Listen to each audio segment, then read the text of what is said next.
Ay, sí. Hola Carla, Hola, hola, bien. bien, bien, gracias. ¿Y tú cómo estás? Bien, bien, igual. Qué gusto vernos, que sigo tu contenido hace mucho tiempo y no hemos tenido esta oportunidad como de hablar directamente, así que igual, está bien, tiene muchas expectativas de esta conversación. Sí, por supuesto. Dame un segundo, por favor, que se me cayó el audífono y no te escucho muy bien. Vale, vale.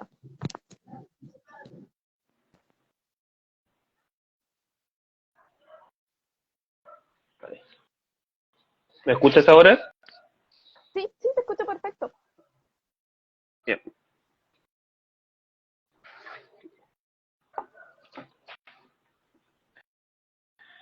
Bien. Vamos a iniciar una nueva emisión, perdón, de Cavilación Poética. Hoy día nos acompaña Carla y vamos a hablar sobre distintos puntos de vista acerca de la literatura. Y le vamos a ir haciendo algunas preguntas que sean interesantes y entretenidas para los que también están viendo y también de esa forma poder conocerla un poco mejor. Así que vamos a comenzar con ella y antes que todo, disculpen que está haciendo esto, que no siento que está un poco eh, desordenado. Ahora sí. Bien. Antes que todo, te quiero dar las gracias por estar aquí, Carla, por tener tu disponibilidad y amabilidad de participar. Y muy agradecido de tu presencia la tarde y noche de hoy, Carla. Así No, que nuevamente muchas muchas gracias a gracias. ustedes. Muchas gracias por la invitación. La verdad es que he visto varios de los capítulos que está haciendo en YouTube también, contenido que está haciendo acá en Instagram ya hace bastante tiempo, una difusión de la literatura y siento que compartimos ciertos lineamientos sobre compartir a los grandes escritores de Chile, literatura un poco olvidada y volver a hablar de su literatura. Así que de verdad encantada por este espacio y que me hayan invitado. Muchas gracias. Es un honor para mí. Carla, te quiero hacer una pregunta de entrada y es, ¿qué, ¿cuál es la causa que te lleva a ti a transitar el camino de la literatura? ¿Algo en particular? ¿Algún suceso que haya dejado alguna huella en tu existencia? ¿Cómo ocurre todo este origen de esta vía de la literatura en tu existencia? Oh, creo que nunca me habían hecho esa pregunta así, así como que me hace llegar a la literatura. Porque de cierta forma desde muy pequeña la literatura siempre estuvo en mi familia cuando éramos pequeños, porque para mis papás era súper importante, por ejemplo, tener una biblioteca en la casa muy, muy abastecida. O sea, ellos se reunían los pesitos para comprar libros, para que nosotros tuviéramos mucha literatura, libros de investigación, era mucho, muy cercano a la mano, no solamente el plan de lectura. Entonces yo recuerdo haber sido muy pequeña y tener la opción de, por último, ojear, la experiencia de ojear los libros, conocer los autores, de repente leer una página, oh, me llamó la atención, o también leer poesía. Eso es algo que hice muy, muy temprano y siento que tiene que ver mucho con la visión que tenían mis papás, que era una visión donde ellos decían, bueno, yo quiero poner al alcance todas las herramientas posibles para que mis hijos tengan una mirada como amplia de vista y siento que la literatura siempre estuvo ahí. Ahora, siempre hay un salto entre que yo leo literatura a que yo pienso, yo me quiero dedicar a esto. Ahí yo diría que hay un paso que fue bastante temprano en mi caso. Yo recuerdo tener 10 11 años más o menos, y yo ya tenía mis libretas, mis cuadernos aparte de los que tenía del colegio, y me gustaba mucho escribir poesía, porque yo leía mucha poesía, entonces a mí me gustaba esa forma de decir las cosas en un principio y después darme cuenta de que no era solamente una forma distinta de hablar, sino que era una forma de decir cosas que con palabras sencillas no se pueden decir. Entonces, pasé muchos años escribiendo solamente poesía. Tengo cuadernos y cuadernos que ya se han perdido, pero que para mí era importante. Para mí era importante escribir todos los días y sobre todo escribir poesía. Narración, poquito. Yo diría que la narración fue algo que surgió mucho después, en mi caso, porque yo después entré a la universidad y ahí empecé directamente a escribir artículos, artículos de temas específicos, de temas de derecho. Ujú. Y bueno, después ya de que publiqué mi primer libro de investigación, un texto netamente académico, fue cuando yo me propuse así ya más directamente, ya tenía algunos cuentitos, algunas historias escritas por ahí, pero yo dije, bueno, a mí esto es lo que siempre me ha llamado, me gusta hacer. Siempre pensé que la carrera o la ocupación del escritor era algo que uno tenía muy, muy lejano, o sea, como que el escritor está en un lugar elevado y el ciudadano común y corriente está acá. Entonces yo pensaba, yo no alcanzo, no doy la talla como para esto. Entonces, cuando publiqué mi primer libro, que fue un libro que me publicaron una editorial de España, que era algo totalmente académico, para mí fue un punto donde yo dije, bueno, aquí he probado que eso de ser escritor no está tan distante, y yo que me he pasado la vida leyendo, pienso que es el momento en que puedo dar este salto. O sea, y primero pensé, escribir de la academia, pero la academia es bien reducido, es bastante limitante. Entonces ahí escribí un texto de divulgación de conocimiento. Ya vamos de la academia hacia todos, divulgar un conocimiento, democratizar el conocimiento, y después de lleno fue algo inevitable, algo que ni siquiera yo lo pensé conscientemente, el pasar de lleno a la literatura y en particular en la narración.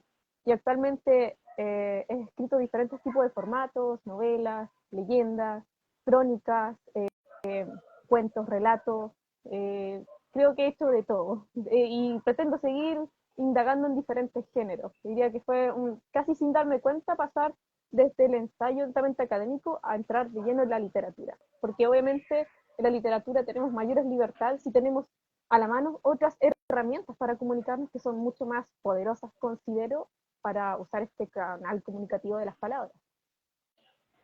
Bueno, hablaste que cuando eras niña escribías poesía, y referente a eso, me gustaría preguntarte a ti, Carla, ¿qué es poesía?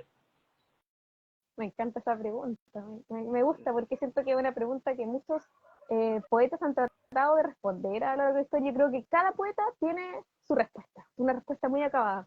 Y yo desde muy temprano, desde muy joven, siempre pensé que yo también tenía que tener una respuesta. Y desde muy joven me construí una idea de lo que es poesía para mí.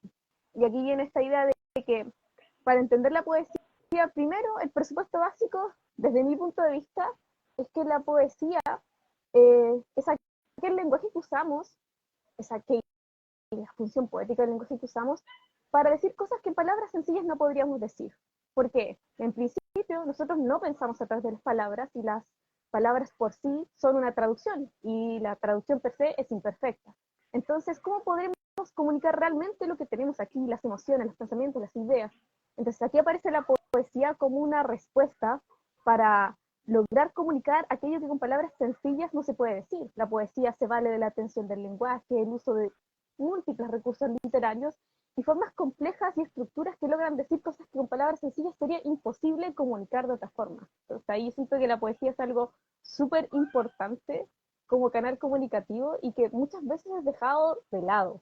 La gente en general hoy en día lee como más narraciones y deja de lado la poesía. Y sobre todo en los tiempos de hoy, que son como súper apurados, no tengo tiempo para leer, pienso de pronto uno en la mañana puede tener unos 5 minutos, leer una poesía, y esa poesía se te queda aquí, te puede quedar toda la semana, trabajando, reflexionando, es algo súper potente.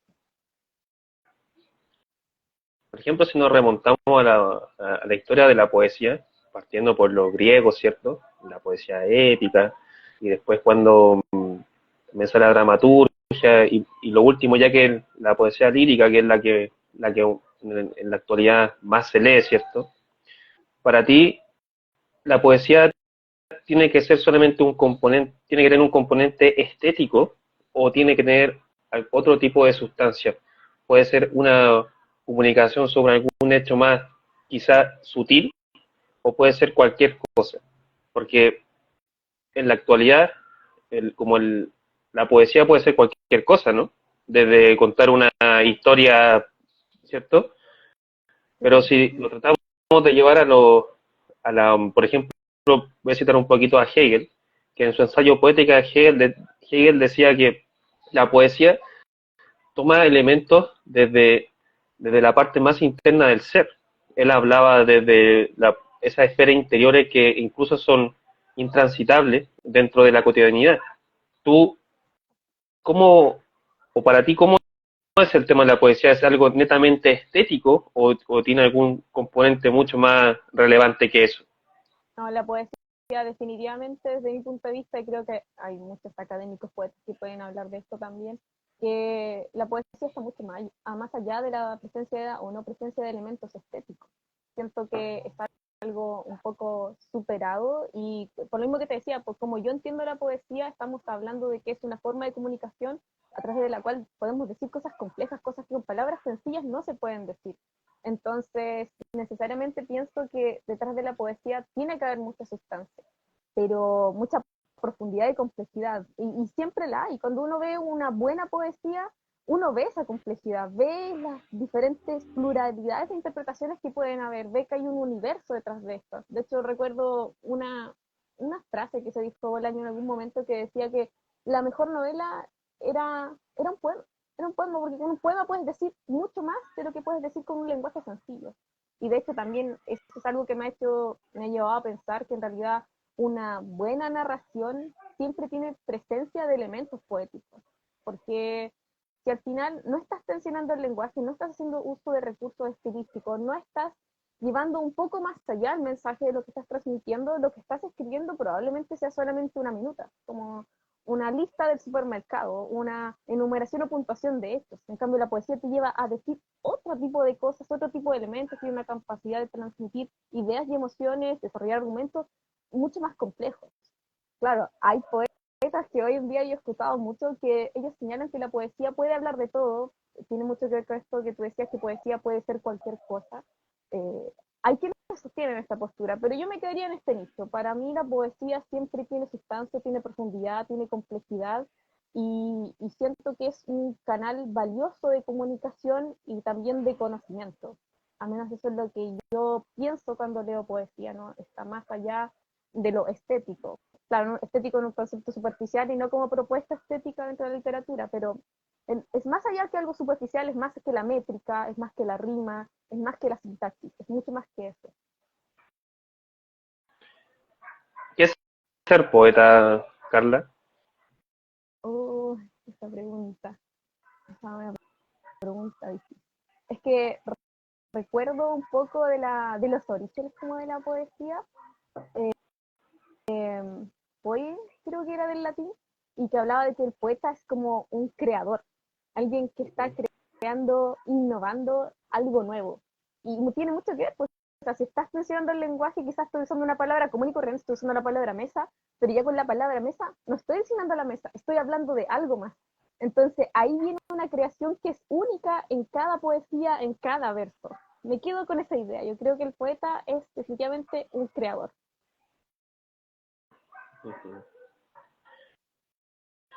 Y cuando tú escribes en tus distintos libros, que sé que has escrito hartos, ¿qué es lo que tú quieres expresar? ¿Quieres expresar algo que tenga que ver con la psique humana, alguna característica filosófica sobre la existencia o nuevamente alguna historia que sea conmovedora o que pueda atrapar al lector, que lo entretenga?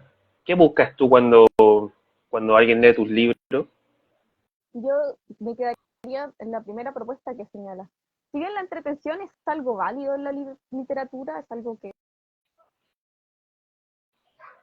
leyendo un texto y que te haga salir un poquito de donde estás, que te haga viajar, puede ser. Yo la verdad es que desde que empecé a escribir narración me senté en una esquina como de la sociedad a observar y tener una visión crítica y a sentar preguntas.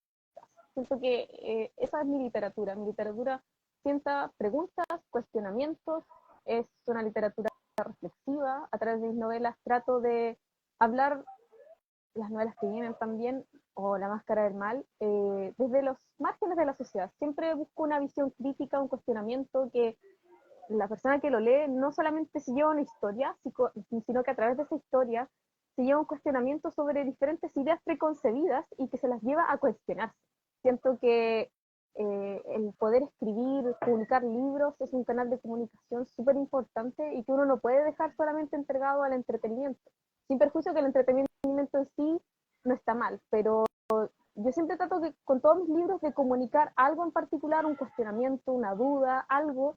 No soy más tanto de respuestas, porque pienso que las respuestas cada uno las puede tener, uno puede conducir a sentar cierto debate, cierta discusión. Las respuestas, y al final siento que quedan en la investigación y el interior de cada uno.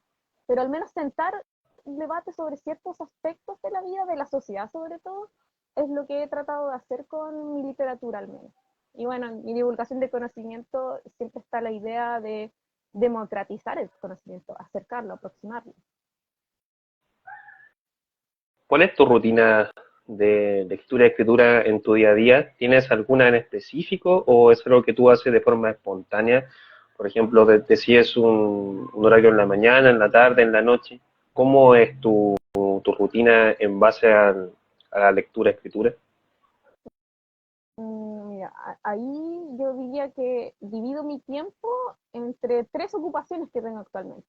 Uno es, digamos, escritura, literatura y lectura.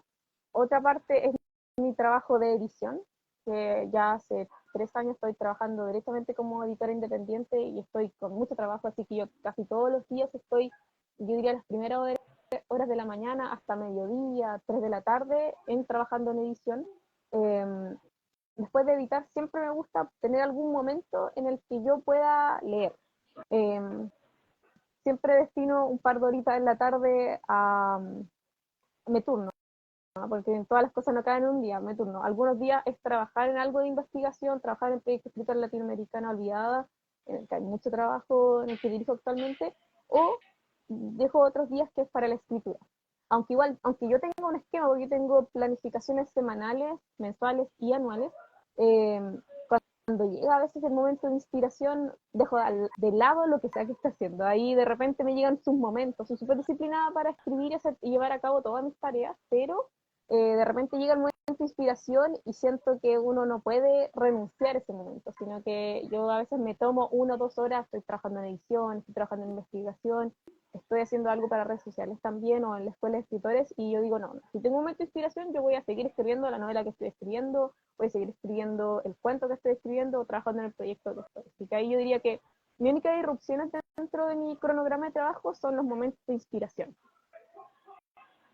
Pero diría que la disciplina es importante, porque cuando uno no tiene como un jefe o alguien que te exija una cantidad de horas, uno, uno igual tiene que producir, entonces ahí yo diría que es importante la disciplina. Por eso tengo muchos cronogramas de metas, trabajos que tengo que hacer durante un mes. Por ejemplo, este mes tengo 3 proyectos de edición, una es mi novela, otros 2 proyectos de otros escritores, uno de diagramación y también tengo que ponerme al día con el proyecto escritor latinoamericana olvidada. Entonces tengo que poner todo eso en día y además que también tengo mis proyectos que estoy escribiendo también. Ahí tengo que ir acomodando todo. ¿Cómo ha sido tu camino como editora independiente? La verdad es que ha sido bastante bueno. Es algo súper impensado y no planificado. No es como que yo en algún momento haya dicho, yo me quiero formar como editora, yo quiero trabajar como editora. Eh, la verdad es que no pasó por mi mente. Yo en un momento, después de que publicara mi primer libro, claro, ahí fue una editorial tradicional y todo, pero después mis otros libros, la mayoría han sido autopublicados. Entonces yo dije, bueno, si voy a autopublicar, yo saqué mis cuentas. Publicar con una editorial de autopublicación no sale a cuenta.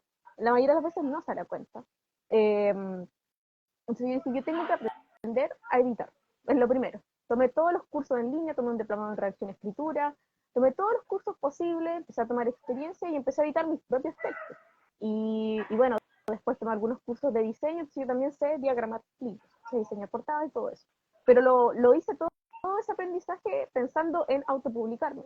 Y después, a ver, yo ya llevaba publicando un tiempo mis libros y un colega escritor, un poeta chileno, Andrés Araya, me empezó a conversar y me empezó a hacer preguntas sobre mi proceso de publicación, que cómo lo hacía, que él quería saberlo también, y le comenté que yo había aprendido a editar. Yo para ese entonces ya había editado varios de mis textos y tenía un poquito de experiencia. Ahora que lo veo, era bien poquito.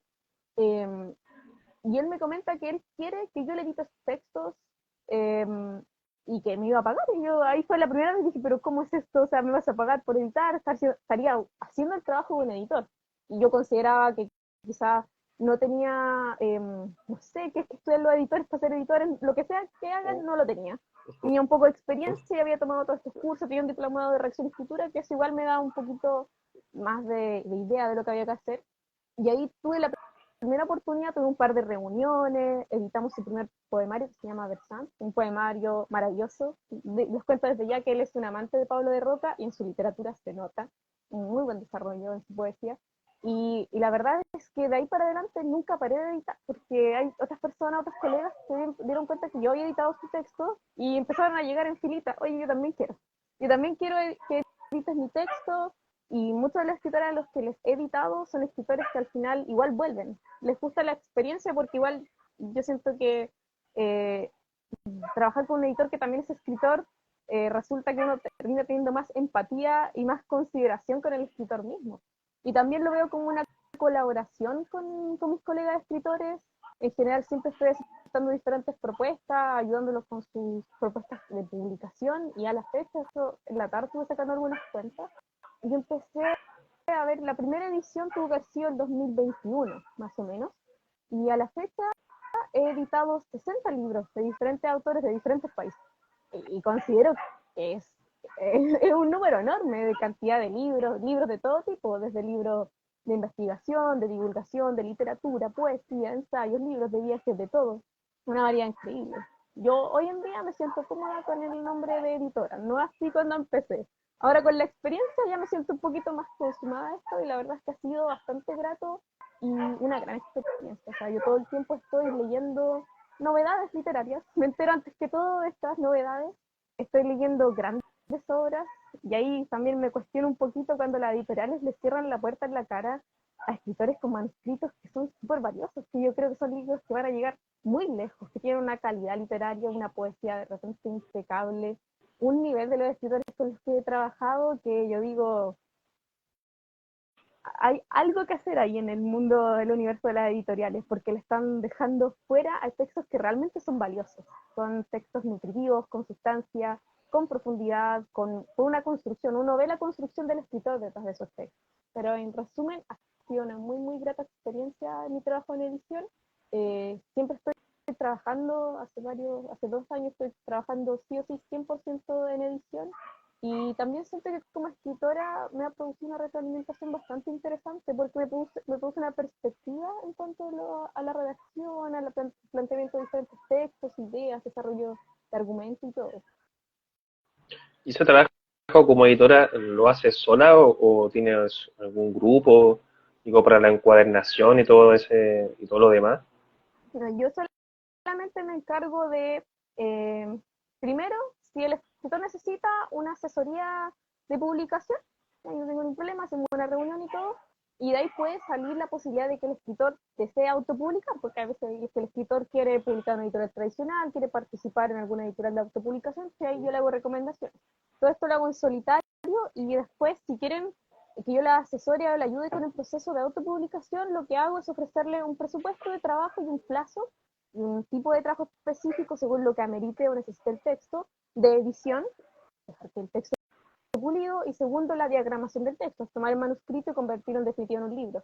Y después, para el tema de encuadernación, yo siempre les hago algunas recomendaciones. Recomiendo algunas imprentas de confianza con las que yo he trabajado, sé que hacen un buen trabajo acá en Chile, y también está la posibilidad de que no quieran hacer un viaje en imprenta, sino que quieran publicar en una plataforma de autopublicación. En ese caso, cuando ya he trabajado en esos textos, tengo el libro terminado, diagramado, yo misma les subo el libro a Amazon. O sea, ellos me dicen, no, ¿por qué no me ayudas? Porque nunca lo he hecho. Porque Amazon igual tiene una página que tiene ciertas complejidades, entonces yo ahí les ayudo, les enseño a hacerlo, les enseño cómo usar la página y les subo los libros. Entonces, al final, yo me dedico al tema de la imprenta en encuadernación, eso ahí lo delego para los que saben, pero sí les presto la asesoría para que al final ese libro esté publicado. Esa es la idea al final, que el libro se logre publicar, logre encontrar su público objetivo y llegar a los lectores. Mm. Yo he visto que tú también en tu canal de YouTube has subido a escritoras olvidadas, como dijiste en un principio, ¿cierto? ¿Por qué tuviste la intención y la voluntad de hacer una investigación de ese tipo? Qué es lo que a ti te origina ese impulso? Yo diría que es un impulso que se va generando, yo diría, a medida que iba leyendo. Típico cuando uno lee, llegan personas que te regalan libros. A mí me ha pasado que he conocido a grandes personas, como libros que sale de Remy, libros retro, también que lo conocí hace poquito, que me regalaban libros porque veían que yo los leía y los comentaba. Y sobre todo a mí me interesaban los libros de época, me interesaban no tanto las novedades de ahora, sino libros que contaban un poquito más de los diferentes procesos históricos que tuvo Chile, los procesos históricos que tuvo dentro de la historia del libro acá en Chile. Básicamente eso. Grandes autoras de otras épocas, entonces ahí empezaron a llegar libritos. Me acuerdo un profesor de historia del colegio también, que en un momento pasó a mi casa a dejarme algunos libros. Y yo siempre leyendo, y claro, cada vez que yo leía un libro, a mí me gustaba no solamente tener la experiencia de lo que fue leer el libro, sino como buscar en internet una referencia del autor, de la autora, otras reseñas, tener como una información súper completa sobre el libro. Eso me gusta mucho hacer eso, tener una visión bien completa de en qué época se creó todo. Y me empezó a pasar que me llegaban libros que yo buscaba al autor en internet y no estaba. En internet no está todo. Buscaba alguna referencia del libro, no existía. O sea, el libro que yo tenía en las manos, lo estaba viendo, lo estaba leyendo, pero no existía, como si hubiese sido algo inventado, casi como si hubiese inventado un libro acá mismo. Entonces ahí empecé como a indagar por ciertas partes. Me acuerdo que le preguntaba a los mismos libreros, a libros que sale Remy, le preguntaba de repente, oye, pero esta autora de dónde salió, ¿por qué no encuentro información sobre ella? Porque me parece que es una autora importante, pero no hay información de ella, no hay nada. O de repente, si había una información, era muy mínima. Entonces ahí me dijo, mira, lo que pasa es que tú estás teniendo curiosidad por diferentes escritoras que han sido como, que han caído en el olvido. Y, por ejemplo, una de las primeras autoras que a mí me generó mucho cuestionamiento fue Daisy Bennett, una escritora, poeta y coreógrafa chilena, que publicó muchos libros. Hizo un movimiento que mezclaba la poesía y la danza, dos de sus pasiones, y que hizo una especie de recorrido artístico a través de todo el país con la poesía de Gabriela Mistral y Pablo Neruda, y que claro, a mí me mostraron que tenía periódicos, portadas de periódicos donde era un hecho súper importante, pero hoy en día nadie sabe quién es ella. Entonces yo dije, pero ¿cómo puede ser? Empecé a leer sus libros, me regalaron varios de ellas, acá tengo uno de sus muchos libros, y, y la cosa es que a través de los mismos libros que traen biografías, reseñas, fui construyendo un artículo sobre su vida, y también reseñando, tengo como 7 o 8 libros de esta autora, y tiene muchos más. Es una autora que ya no está, del siglo pasado, y publiqué un artículo. Me acuerdo que en ese tiempo fue en la revista Cósmica Fanzine, donde hablaba de esta escritora. O sea, como conoces esta escritora, mira todo lo que hizo esta trayectoria, y entonces, ¿por qué en Chile no la recordamos? Llenó portadas de prensa, que era lo que, donde se mostraban los trabajos antes.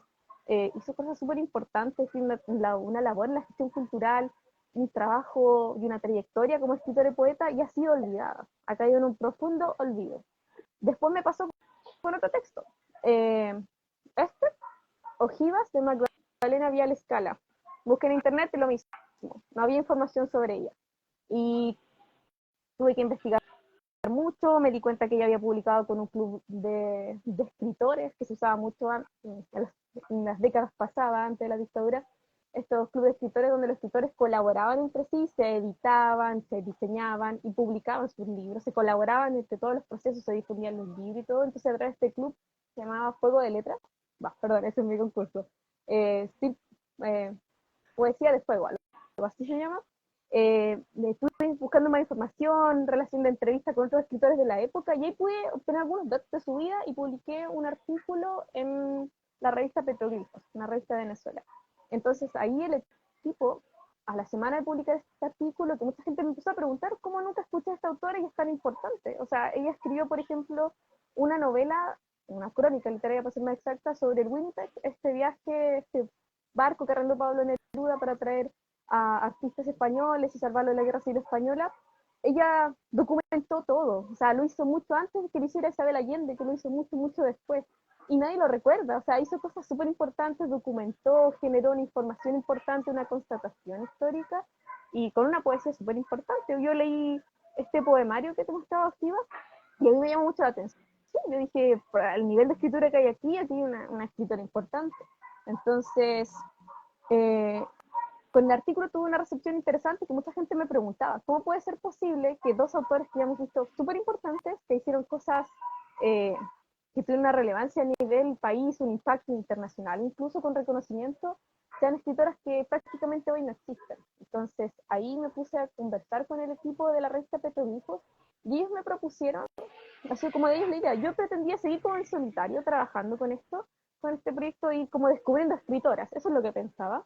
Y ellos me dijeron, no, no lo hagas así, hagamos un proyecto de investigación, trabajemos en conjunto y tracemos una línea, un cronograma de trabajo de lo que vamos a hacer y hacia dónde queremos apuntar. Entonces ahí surge el proyecto Escritoras Latinoamericanas Olvidadas, no solamente abocada a Chile, sino que pretendiendo tener un alcance internacional. Actualmente estamos en 5 países con diferentes investigadores y académicos en Cuba, en Colombia, en Ecuador, en Venezuela y en Chile. Y cada uno de estos investigadores, dentro de los que me incluyo, estamos investigando sus diferentes escritoras, tenemos una sistematización del trabajo que estamos haciendo y creando una base de datos digital gratuita de acceso para todos sobre estas diferentes escritoras. En cada uno de estos artículos se trata de investigar un poco el tipo de literatura que generaron, la época en la que vivieron, el tipo de reconocimientos o no reconocimientos, oportunidades o falta de oportunidades, y en general hemos sacado algunas conclusiones. Todavía es temprano para sacar conclusiones porque estamos todavía recopilando datos, ya llevamos 2 años en este proyecto, pero hemos sacado algunas conclusiones sobre la situación en la que han estado las escritoras en Latinoamérica. O sea, sabemos, sin hacer ninguna investigación, que la escritora siempre ha estado en una posición desmejorada respecto a los escritores. Pero en Chile, o sea, en Latinoamérica se observan ciertas particularidades, por ejemplo, esta falta de reconocimiento durante su vida, falta de oportunidades que también evita o disminuye las posibilidades de que una escritora pueda progresar en su trayectoria, diferentes limitantes de carácter social en el siglo pasado, que era respecto a la familia, la constitución, de la familia, que se esperaba de una mujer y que no se esperaba. Y otro tipo de limitantes, por ejemplo, ya de tipo profesional. Y, y posteriormente, lo que más se ve, y hemos visto en todos los casos de las escritoras que están comentadas y publicadas en la revista Petroglifos, que ya son más de 60 escritoras investigadas y publicadas con su artículo, que están en la base de datos, que ustedes ponen en el buscador de Google, Proyecto Escritora Latinoamericana Olvidada, y le aparece una web con toda la información. Empecé a dar cuenta que cuando fallecían caían en un profundo olvido, y no importaba lo importante que haya sido su trayectoria. Las únicas que se salvan de esta excepción son las escritoras que han sido reconocidas por el Premio Nacional de Literatura acá en Chile. Ya son 6 para la época. Cuando empecé este proyecto estábamos hablando recién de 5 escritoras de un universo que era mucho más grande. De hecho, uno de los cuestionamientos que yo hacía al principio cuando hablaba de este tema de las escritoras chilenas, pensaba, bueno, en 1942 se creó el Premio Nacional de Literatura. Creo que hayan premiadas unos 57, 58 escritores, de los cuales solo 6 son mujeres. Entonces la pregunta está, o sea, ¿por qué son tan pocas mujeres? ¿No hay muchas mujeres en Chile que escriban? ¿O las mujeres que escriben textos que no son de tanta calidad que ameriten este reconocimiento? Entonces, frente a esta falta de respuestas, también surge este proyecto y te viene a decir, mira, escritoras hay, y muchas. Yo tengo un catastro de 100 escritoras chilenas de los siglos pasados y también de la época de la preconquista, y obtuvieron reconocimiento internacional en la mayoría, y las que no tuvieron reconocimiento nacional o lo tuvieron de forma póstuma, con investigaciones, con académicos de universidades, y se nota que no tuvieron las oportunidades para desenvolverse, y tampoco tuvieron el reconocimiento, y después de fallecer las que tuvieron algún reconocimiento cayeron en un profundo olvido, salvo, aparte del Premio Nacional de Literatura, están las que tuvieron una especie de farandulización de su vida, como María Luisa Bombal, Teresa Winmons, Estela Díaz Farina en cierto punto. Ellas son como más recordadas, incluyendo también al Premio Nacional de Literatura, como Gabriela Mistral, Marta Brunet, Marcela Paz, Isabel Allende, pero otras son por solamente farandulización. Muchas veces se habla de Estela Díaz Farín, de María Luisa Bombal o de Teresa Winmons, y se habla de su vida como si fuera una farándula, un programa de opiniones hoy en día de la farándula, y poco y nada se habla de su literatura. Y eso es también lo que evidencia una especie de misoginia hacia las escritoras. Y también de todo eso es lo que hablamos en el proyecto Escritoras Latinoamericanas Olvidadas, que espero prontamente podamos publicar el primer tomo de estas escritoras chilenas olvidadas, y también la idea es irlo replicando en los otros países también. Esos libros que tú me mostraste te los regalaron, ¿cierto? Sí, Sí, me Bueno, los tú tienes regalaron grandes en amigos. diferentes formas. Sí, buenos amigos, me regalan libros importantes, son Eh, ediciones escasas, yo diría, todos. No, tengo y tú también, me buenos imagino que amigos. sabrás que esos libros son bastante caros para comprarlos. Los sé, los cuido como un tesoro, porque los son, los son. No sé si una Sí. vez me tasaron uno, creo, este que es pequeñito, me lo Ujú, tasaron en, por el mismo escritor, el mismo librero que me lo regaló, y me dijo que este costaba como 160.000 pesos por la ujú. fecha de edición, publicación y todo. Son ediciones escasas que yo cuido, protejo, porque sé que tienen más valor que cualquier otra cosa, cualquier otro de mis libros. Son grandes amigos, como Claro. tú dices, pero ellos me los regalaron porque vieron que yo estaba trabajando en algo. Ujú, Ahí estaba su intención. ujú. Y sabes que has dicho algo muy interesante que es el tema del personaje, ¿no? Tú hablaste de Estela Díaz, de Teresa Vins y también de María Luisa Bombal, que yo comparto profundamente lo que tú dices, o sea, no, son escritoras que yo creo que se leen poco, que se hablan como una especie de actriz, de hoy mira, hicieron esto, una cuestión aventuresca, y, pero vamos a la obra también, porque hay que ver la obra, hay que ver de qué se trata. Lo mismo pasa con María Bombel, que también es una escritora que Como también, bueno, libros ella de la editaron en la... joven. Sí, sí, y ellas la editan en la web, ¿cierto? Entonces, a mí me pasa mucho que cuando veo, por ejemplo, María Bombel, que descubren que ella tiene ella es bisexual, ella está con Armando Donoso, después se enamora de una mujer, solo sacan a relucir esa anécdota, pero ¿qué pasa con la escritura? Eso no quiere decir que no sea interesante, es interesante naturalmente cualquier dato que pueda acercarnos también a entender desde el por qué escribe lo que escribió, pero me parece que también es importante leerlo, ¿no? ¿Qué Sí, opinas tú al totalmente. respecto? Totalmente de acuerdo. De hecho, María Monbel es un súper buen ejemplo porque María Monbel al principio, cuando recién empezó a escribir y a publicar, ella se proyectaba por las demás escritoras, no, no por los hombres, pero sí se proyectaba como una de las grandes escritoras del siglo XIX. Incluso Gabriela Mistral admiraba su trabajo, admiraba, pero ella en cada momento la mencionaba, citaba su poesía, era una poesía importante. Estamos hablando de un premio Nobel la destacaba y no era solamente por proximidad, sino porque realmente consideraba que había un trabajo súper importante ahí. Y de hecho, cuando yo investigué sobre su vida, me encontré gratamente con muchas investigaciones académicas sobre su trabajo, sobre su métrica, sobre las composiciones que ella tuvo.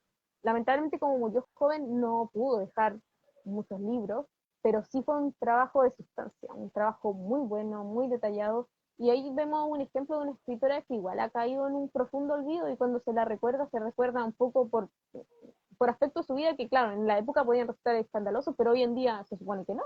Se Claro. supone que no. Se supone que eso queda como parte de su vida privada que no es relevante para los efectos de hablar de la historia de la literatura, por ejemplo, que ella sí es un personaje dentro de la historia de la literatura chilena. Y eso también ahora me acordé de algo que dice literatura chilena. Qué difícil es hablar de literatura chilena cuando estamos dejando más del 50% de la literatura fuera, que es la literatura escrita por mujeres. Entonces ahí pienso que hay que reconstruir muchos estudios y investigaciones, eh, porque estamos dejando fuera una perspectiva, una visión, una literatura que también generó hitos dentro de la historia de la literatura chilena. Por ejemplo, María Luisa Bombal generó un movimiento con sus libros. Cuando se publicó La Mortajada o La Última Niebla, se habla de que la novela chilena se posicionó en el extranjero y en el mundo como no lo había hecho antes. Y también se generó un movimiento literario a raíz de ello, y después de ello surgió como todo este movimiento del imaginismo y otros muchos géneros que se desarrollan aquí en el país. Entonces estamos hablando de algo que desencadenó una serie de hechos. Es importante como para no considerarlo. De todas maneras. Y sí, ya que tú hablas de la consideración de que era Mistral hacia María Bombel, claro, ella incluso se comunicaba por carta con ella y con su ex marido que es Armando Donoso. Y, y, y fíjate que también hay otra escritora que yo creo que tú la debes conocer, que es Olga Acevedo, que también es de una época similar a María Bombel y sacaron dos ejemplares bastante voluminosos de Olga Acevedo y María Bombel. A ella solamente la he escuchado de nombre porque la he visto en las referencias. en las referencias que hacen otras escritoras de ella, pero nunca he podido leer nada directamente de ella, de su trabajo. Pero lo voy a leer, voy a investigar un poquito más sobre ella. Hay un Yo te la buen nombre, un recomiendo. buen nombre para incluir, un nombre importante, Olga Acevedo. Sí, sí. Pero sabes que alguien me recuerdo que me la recomendó en Temuco. El año pasado estuve en la feria del libro de la Araucanía y estuve hablando con los encargados de la Casa de Lata, que es un espacio que funciona como librería, también como trueque de libros, y ponen como espacios de trueque de libros en todas partes. Yo me encontré con Don Orlando y me recomendó muchas escritoras, que me dijo, no, son escritoras de época importante y me la recomendó también, me hizo la referencia. De hecho, yo la tengo anotada aquí, pero tengo solamente el nombre, no es una investigación que haya hecho, pero considerando la época y que estuvo al mismo tiempo de María Monbel, que parece que fue una cuna de letras, una cuna literaria esa época. Claro. Ujú. Yo te quería preguntar también otra, y en realidad iba como más al principio de esto, pero ¿cuáles son influencias que te hayan marcado dentro de tu vida, ya sea lo que sea, un novelista, un cuentista, un poeta? ¿Cuáles fueron las primeras influencias que a ti de alguna manera te hicieron hervir la sangre? Muy bien. Bueno, mis primeras referencias, como te comentaba, en mi casa había poesía. Entonces leí mucho a Gabriela Mistral y Pablo Neruda. Obviamente sin saber mucho de su vida, porque pensamos que en una época, al menos cuando yo fui al colegio, uno no tenía un acceso a internet tan libre. Uno leía los libros simplemente, leía los libros y se imaginaba, se imaginaba que era importante. Perdón. Ese fue el entremés, el comercial. Claro. Eh, está bueno. Eh, No, pero ahí yo diría que primero fue leer poesía, porque me llamaban la atención estos textos breves que estaban escritos de una manera muy distinta a todo lo que yo había leído. Pensando que yo era chica, había leído Papelucho, Hernández Solar, Alicia Moret, y de repente llego a leer poesía y es como, ¿y qué es esto? Comerciales. Eh, y, Es que hay y luego, cinco, disculpa. ah, son varios. Sí, Ya, son bien varios. ahí, bien ahí. Y, no, pero después de esto de leer poesía, en el colegio tuve la oportunidad de leer, dentro del plan lector, que me sorprende bastante haberlo leído a la fecha, Lautaro, joven libertador de Arauco, de Fernando Alegría. Ahí tuve la oportunidad de leer una narrativa que tenía elementos poéticos dentro de la misma, que es lo que yo te mencionaba al principio, que toda buena narración, yo considero hoy en día que tiene que tener estos tintes poéticos, que tiene que valerse de recursos retóricos para decir algo más que una mera enumeración de cosas, más que una lista de supermercado. Entonces, ahí yo dije, ¿qué es esto? Es muy distinto a la literatura que había leído hasta el momento, me parece bastante próximo a la poesía y yo dije, aquí hay algo más. Entonces ahí me fui entrando mucho más en diferentes lecturas. Por ejemplo, últimamente... ¿Cómo que Perdón. se cayó? ¿Cómo que se cayó?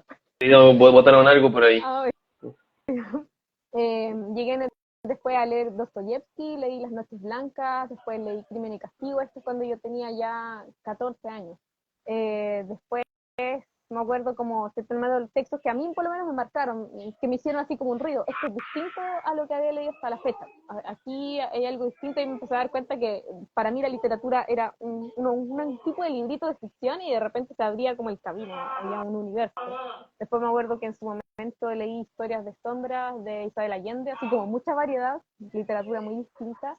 Y ahí empecé a dar cuenta que la literatura era un universo que por completo yo desconocía en su amplitud y variedad. Entonces, de ahí para adelante, yo diría que me remonté a leer de todo tipo de cosas. Por ejemplo, Manuel Rojas, que es un cuentista que respeto bastante su trabajo y también sus novelas, que son muy buenas. Son pocas, no sé, recuerdo Hijo de Ladrón, Lanza en la Bahía, La Ciudad de los Cesares, sus cuentos para que decís, que es su fuerte. Después ya estando en la universidad, me incliné mucho a leer más narrativa corta, pero más al terror, literatura gótica como de Edgar Allan Poe, de Lovecraft, que yo diría que entre estos tres, Manuel Rojas, Edgar Allan Poe y Lovecraft, fueron mis referentes para mis primeras creaciones literarias. De hecho, uno de mis primeros textos literarios fue El Código de los Lamentos, que reúne una serie de relatos que se asemejan mucho a la literatura gótica. Entonces, ahí se ve completamente la inspiración. Y mucho de lo que publiqué después en Cuentos de Invierno también tiene mucho que ver con eso. Así yo estaba muy apegada a esos tres referentes, diría. Son referentes importantes en la literatura chilena los que tú acabas de mencionar. Sobre todo Manuel Rojas y sobre todo en la actualidad. Y Es Fernando que queda Alegría también, temporal la literatura. Ah, sí. sí, Fernando Alegría también fue poeta, ya que tú lo mencionaste en un principio. Él Sí, también fue nota. sí, sí, y él fue un miembro importante de la generación del 38, así que una muy buena Así es. influencia. Se nota mucho cuando un narrador fue poeta primero. Y también se nota cuando no lo fue. Cuando es un narrador que nunca leyó poesía o que nunca le interesó el género, se nota también en la forma de escribir.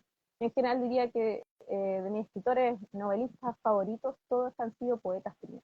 Bolaño es el gran caso. Yo diría que Bolaño es un caso de un poeta que se vio obligado a escribir narración porque la gente ya no estaba comprando poesía. Y él se iba a dedicar 100% a la escritura. Entonces, se tuvo que ver obligado a lanzarse a la narración y bueno, lo considero un acierto, pero no dejo de ver el poeta en toda su historia. En todo lo que él escribe está el poeta muy presente. Y bueno, su historia se trata de poetas también. Y para ti la escritura se ha vuelto imprescindible en tu vida. ¿Tú qué harías sin escribir? ¿Tú podrías vivir sin escribir o sin No, la literatura? no, ¿No? no me lo imagino en ningún momento. De hecho, yo en un momento tuve este cuestionamiento de pensar si seguir con dedicarme solamente a derecho como abogada o ser una escritora de medio tiempo también, quizá tener una profesión principal y dejar el tiempo libre para dedicarme a la escritura o dedicarme 100% a la escritura. Y la verdad es que las primeras dos opciones para mí no eran opción. O sea, primero dedicarme solamente a la abogacía no era opción, porque si no había literatura para mí no tenía un sentido ni un propósito nada de lo que estaba haciendo. Y por otra parte, como escritora de medio tiempo, y conociendo ya desde adentro cómo funciona toda esta carrera del escritor, sentía que no iba a lograr las metas que yo quería lograr. O sea, siento que todos los escritores queremos llegar a cierto punto a lo largo de nuestra vida, no digo que algo inmediato, sino como proyección a construir nuestra obra maestra, y para eso necesito dedicarme en un 100%, necesito estar haciendo todo lo que estoy haciendo ahora, necesito formarme, necesito leer, necesito escribir a diario, necesito la disciplina, necesito este crecimiento como escritora, y si no estoy escribiendo, o sea, si un día siento que no estoy escribiendo o no estoy leyendo, estoy poniendo en pausa esas metas como escritora. Entonces, para mí no tiene propósito ni sentido, yo diría, la vida sin literatura. Para mí fue una decisión así, es solamente literatura y escritura. ¿Y cómo lo decidiste? Porque me imagino que en un comienzo con el tema económico también es complicado, ¿no? Porque Sí, claro, o sea, tú siendo abogada te tienes, digamos, puedes cubrir sí. tu necesidad económica. ¿Cómo lo resolviste en ese instante? Es que ambas opciones tenían costos, ventaja y Ujú. desventaja. Pues, obviamente, el empezar una carrera como escritor, yo lo quise asimilar a esto, desde mi perspectiva, desde el mundo que conocía en esa época, lo quise asemejar a lo que es ser escritor, tiene una etapa de formación. Por ejemplo, si yo quiero ser ingeniera, primero tengo que formarme, tengo que entrar a la universidad, ay, nadie me va a pagar. Lo pensé y lo asumí de la misma forma como escritora. Si yo soy escritora, tengo que formarme. Y ese periodo no quiere decir que yo me voy a enriquecer para nada, sino que lo asumí y lo entendí de esa forma. Y me estoy formando, al igual que cuando estudié en la universidad, aquí estoy formando y sí voy a ganar muy, muy poquito. Eso al menos fueron los 2 primeros años. Y después ya con la edición, con los diferentes proyectos que he asumido, que van todos relacionados con lo mismo, o la misma escuela de escritores, ya podría decir que termino mi formación y me estoy dedicando ya de lleno a trabajar en esta ocupación o profesión, como se quiera llamar. Pero sí tiene, bueno, es que todas las decisiones tienen sus costos, todo tiene su ventaja, desventaja, ahí uno ve qué es lo que, a dónde quiere ir. Todo tiene sus ventajas y desventajas. Y te voy a hacer ahora la última pregunta y es la siguiente. Si hay una persona que te habla a ti y te dice, mira, quiero publicar mi primer trabajo, ¿tú qué le recomendarías si, por ejemplo, es una persona que no puede pagar mucho dinero, que no tiene grandes contactos. ¿Tú qué le recomendarías a esa persona? Mm, yo siempre pienso que independiente de la capacidad económica que uno tiene, uno siempre tiene que seguir como unos escalones, a ver, escatimar los recursos, por así decirlo. Lo primero, si tiene una obra terminada, yo le diría a esa persona, mira, primero, ¿de qué se trata tu obra? Quiero que tú sepas y tengas como una presentación de tu obra. Mira, es una novela, es sobre esto, es un poemario, trata estos temas. Ahora, entendiendo bien de qué se trata tu obra, lo primero, registrar derechos de autor. Eso es súper importante. Antes de mandarlo a cualquier lado, registra tu derecho de autor, bien determinado de qué se trata tu obra. Recomendaría primero, busquemos editoriales tradicionales, que son las que invierten en el escritor. Veamos convocatorias que busquen lo que tú escribiste, porque tú ya tienes súper claro de qué se trata, de qué género, que lo revisaste, lo trataste de pulir dentro de tus posibilidades. Entonces busquemos una editorial tradicional. Y siempre les sugiero alguna editorial que tenga alguna convocatoria abierta, y si no, algún concurso literario de alguna diferente institución que esté buscando algún libro. Si pasado el tiempo se postuló, no se quedó, y no hay un gran presupuesto, yo diría, bueno, vamos a proceder a la autopublicación. ¿Y qué te aconsejo en esta etapa? Si tienes algún presupuesto, por mínimo que sea, pero lo tienes, te recomiendo contratar un editor, alguien que pueda evaluar tu texto, corregirlo gramáticamente, eh, ver la redacción, ver los tiempos verbales, ver la estructura narrativa, dejar que el texto esté pulido.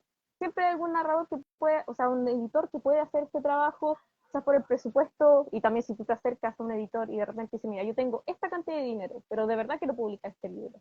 Además que alguno te va a decir, bueno, ya hagámoslo, sabes que es un buen texto, me convence tu propuesta literaria, publiquémoslo. Y ahí, por ejemplo, pensando que no hay presupuesto, yo les recomendaría, primero, contratar a un editor en la medida de lo posible, y si no, tratar de editar y pulir ese texto, lo mandaría a tomar a un curso de edición, en internet hay muchos gratuitos, y después, como no hay presupuesto, pienso que no hay presupuesto para mandarse un tiraje en imprenta, pero sí está la opción de publicar en una plataforma de autopublicación. En general, ahora yo les estoy recomendando a la mayoría de los escritores que usen Amazon. Amazon tiene un costo cero de publicación, no hay una necesidad de pagar para que se publique, y se ofrece un servicio de impresión bajo demanda y un punto de venta. Lo que quiere decir que cada vez que yo publico el texto y cada vez que un comprador, un lector, quiera el libro, se va a imprimir y se va a mandar a su casa. Y a un punto de venta internacional. Así que es una súper buena visualización, y para difundir siempre les recomiendo, escucha, trata de regalarle alguna edición a algún influencer literario, algún amigo que pueda producir un boca a boca de tu texto, que le interese lo que tú estás difundiendo, abrir redes sociales, no digo que sea un influencer literario, pero de repente mostrar, pues, ¿sabes qué? Acabo de publicar este libro, está súper bueno, estuve trabajando en él, y lo puedes encontrar en Amazon. Te lo recomiendo, déjame en los comentarios acá si lo leíste, o a lo mejor te puedo regalar una edición digital y tú lo comentas. Entonces, eso sería más o menos el camino que yo le daría a alguien que quizás no tiene tanto presupuesto, que es lo que usualmente pasa, que hay un escritor que se ha dedicado mucho a crear su obra, pero después quizás no tiene un capital económico para publicar. Hoy en día, por suerte, se puede publicar sin capital, gracias a las plataformas de autopublicación como Amazon KDP, como Autores Editores, como Lulu, que todas después te pagan regalías. O sea, igual es una buena opción, yo considero, cuando no hay mucho presupuesto y hay unas ganas de publicar y de que tu obra llegue en definitiva a los lectores. Bueno, Carla, te doy las gracias por toda esta conversación y por esta respuesta tan detallada que me has dado recién. No, Y gracias a ti por el espacio. no, muchas gracias en serio, y también te agradezco la amabilidad en responder todas las preguntas que te he hecho. Así que muchas gracias. No, muchas gracias y un gusto conocerte. Una amena conversación, y, y me gustaron tus videos sobre Jodorowsky. Lo estoy siguiendo el contenido en YouTube, así que súper bueno. Sigue así, me encanta el contenido que estás haciendo. Muchas gracias, Carla, te lo agradezco. Y mira, esta entrevista se va a ir a YouTube, Ah, súper así que genial. allí yo generalmente saco las entrevistas de Instagram y las subo a YouTube, así que ahí te voy a compartir el enlace. Súper, súper, voy a estar atenta ahí. Bueno, muchas gracias a todas las personas que también estuvieron presentes en la conversación, y los invito a ver la entrevista a YouTube, a la gente que creo que alguien escribió recién, dice muy interesante. Muchas Bueno, muchas gracias. gracias. Bueno, yo me despido. Nuevamente te agradezco, Carla, y que tengas muy buenas noches. Nos Muchas gracias, vemos. igual que descanses. Chao.